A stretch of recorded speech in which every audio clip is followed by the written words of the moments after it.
Hello all! ஈஸியா வந்து நம்ம ஒரு பீட்ஸா செய்யலாம். அது வந்துட்டு மாவெல்லாம் பெனைய வேண்டாம். இந்த மாதிரி பிரெட் வந்துட்டு ஒரு 4 ஸ்லைஸ் எடுத்து சைட்ல இருக்கிறத வந்து கட் பண்ணி எடுத்துறலாம்.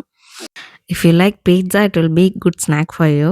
அதனால நீங்க கண்டிப்பா ட்ரை பண்ணுங்க.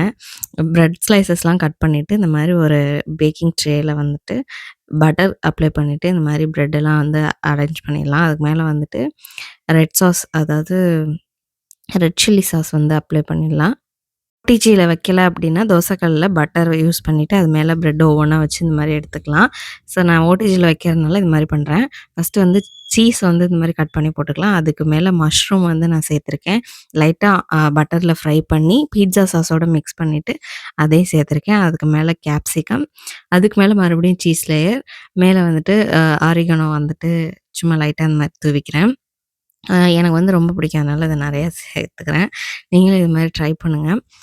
இதே வந்துட்டு தோசை கல்லுல போட்டு எடுத்தீங்கனாலும் சூப்பரா இருக்கும்.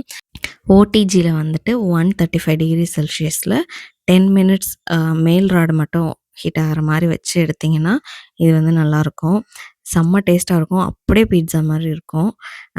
இதே மாரி ட்ரை பண்ணுங்க. தோசை கல்லுல வந்து ஒரு 10 மினிட்ஸ் வச்சு எடுத்தாலும் ரெடி ஆயிடும். Thank you.